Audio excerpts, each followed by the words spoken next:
Man, oh man, I gotta say, this has been a pretty decent year for horror films. What, we've had The Black Phone, Nope, Barbarian, and The Invitation. Oh gosh, The Invitation, not The Invitation. Such a disappointment, I tell ya. And now we have Smile. Smile is written and directed by first-time feature filmmaker Parker Finn. I don't like saying that, Parker Finn. Based on his 2020 short film, Laura Hasn't Slept, this supernatural thriller follows a psychiatrist played by Sosie Bacon who witnesses a patient taking her own life. Following that traumatic incident, she becomes haunted by a terrifying image. Everyone in her life starts smiling, but it's not like a nice smile, it's the creepiest smile ever. Rosie Bacon holds it down here for us in the film. Her performance is solid and good, and she carries us all the way through. I love the audio sound design, it plays a big part here, and I would go as far and say it is a character itself, similar to how the sound design was used in the film It Follows, which this film is actually similar to in a few ways, as both movies have this thing where someone can pass down this curse onto someone else, and like I mentioned before, the sound design and music plays a big part in both films. The visuals were nice as well. I like the upside down and tilted camera work done through the cinematography. Some may find it annoying as it is repeated more than once, but I personally liked it as it felt more in line with the style of the film, but also how it's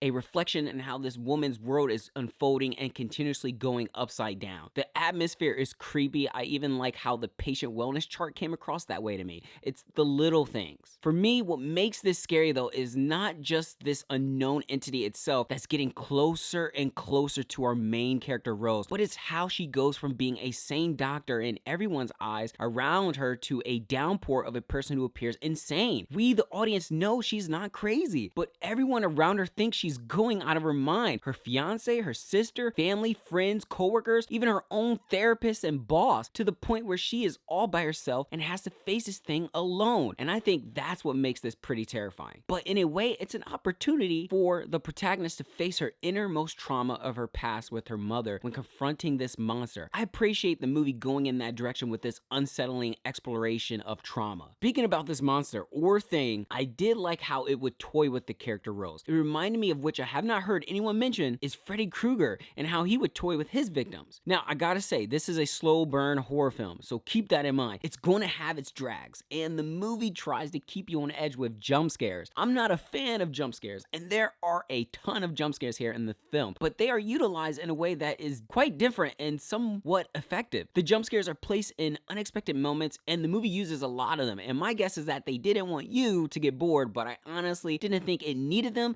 and it should have just took them out and relied on its creepy atmosphere and its big scare moments. Now, the movie does go into following the typical beats of a supernatural horror mystery, where the character goes on the internet to find out what they can, to interviewing people, and even a survivor of this evil entity, or whatever it is. But I'll admit, I am somewhat of a fan of horror films where the characters have to investigate and uncover clues. And using Roger Ebert's 4-star rating system here, I would give this film 3 out of 4 stars. For me, what makes a good horror film is when I can take it seriously, no matter how bizarre or outrageous it is. Smile is neither of the two, but it still being a horror film, I took it seriously, and that's a good thing. By the way, folks, please be sure to like and subscribe to the channel. I'm trying to reach my goal of 500 subs by the end of this year. It would mean the world to me, seriously. No, seriously, it would. So please, like and subscribe.